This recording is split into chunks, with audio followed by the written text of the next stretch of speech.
Isang magandang araw na naman po mga bossing. Ipapakita ko lang po sa inyo kung bakit po mabilis pong masira yung ikira ng ating mga makina. Kasi po tingnan nyo po,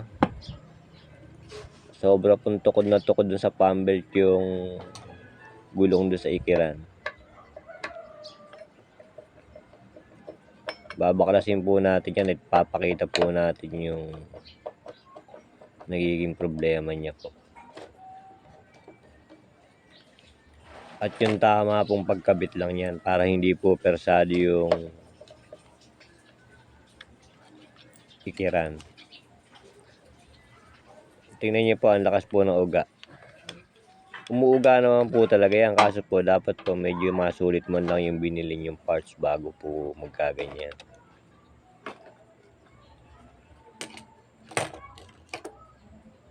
Ito po, ito ikakabit po natin.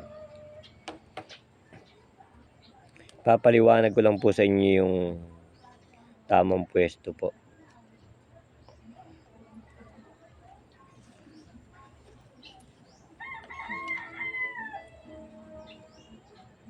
Ito, titutornilyo po natin at papakita ko po yung tamang space po nung ano niya. May adjuster naman po yung tinutornilyahan po na yan. Pwede nyo itulak, pwede nyo kabigin.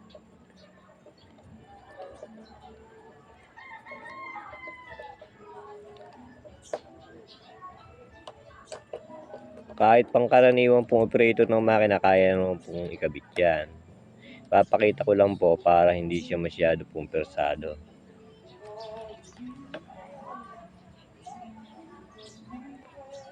Kaya ganyan lang po sana yan eh. Yung sumayad lang po yung gulong ng ikiran doon sa fan belt halos. Kaya kung napapansin nyo po, maluwag pa po yung fan belt niya. Pero kaya po yung paikutin. Yun, yung medyo hindi po persadong gano'n. No? Hindi tukod na tukod. Yun, may space po siya. Oh. Kaya ganyan.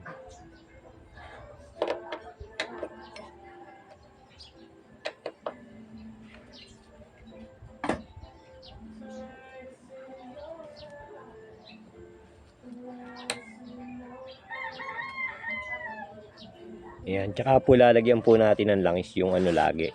May butas po yan eh. Yun po, yun yung po yung sisilbing magpapadulas po sa kanya para hindi po kagad nagagasgas. Yung pong pinapatakan ko ng langis na yan.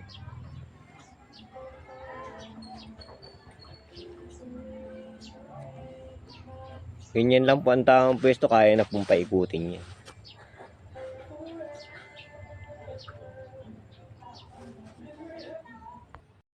At yan na po, subukan po nating buksan po. I-on ang makina. Kaya natin parang kadahin po yung motor. Yan po yung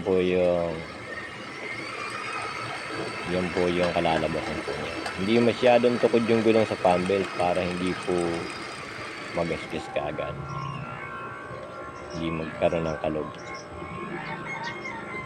Kahit po mga local na po yung nabibili natin parts ngayon.